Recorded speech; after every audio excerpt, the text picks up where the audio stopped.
Well, I think what we're seeing is, a deep lineup, a deep team that's finding different ways to win hockey games without really playing our absolute best. I think that I say that in the most optimistic and positive way. I think it's really a good thing that we necessarily haven't seen our best. And keep finding ways to win. We try to be very detail oriented, fine tune things here and there. Yeah. One night it's our goalies are really standing on their head like on this past back to back, or one night our depth is stepping up, our superstars are scoring. So it just kind of feels like it's something different every night, and I think that's a good quality. Now we want to continue to improve on just about everything in our game and continue to get better offensively, create more scoring chances.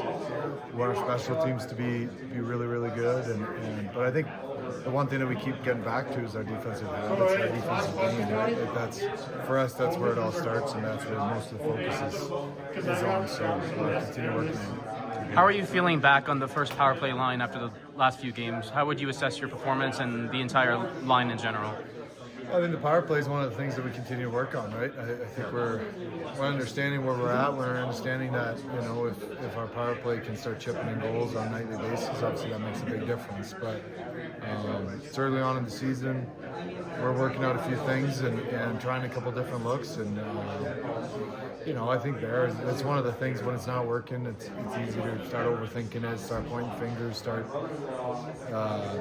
trying to reinvent the wheel. But at the end of the day, sometimes you just got to stick with it. And sometimes there are tweaks to be made, and you make them, no problem. But I think the power play is kind of the same as the rest of our game. As we continue working on it, we're going to find ways, and I'm not worried about it. Talking about you guys continuing to improve, what does it say that this team has not necessarily played their best, but you guys have still been able to grind out wins, and you're still missing a couple of key injured players? Like when you guys get them back, is that going to be that other level that you guys have? Yeah, I guess we'll find out, right? Like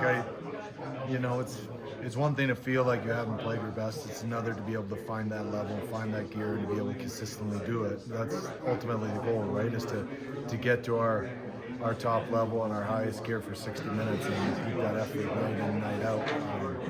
It is a game of mistakes. It is a game of ups and downs, and you're playing against good teams. There's no easy matchups, but I think for us that's kind of the standard, and that's what we're looking for, and we'll continue working towards it, no doubt about it. We do a pretty good job, I think, as a coaching staff and as a team here. We try to break the game down as much as we can without getting too analytical or too much into numbers or specific situations. But we continue working on little details, and I think at the end of the day, we're going to keep moving forward. Thanks, Gabe. Thanks. Appreciate it. Appreciate it.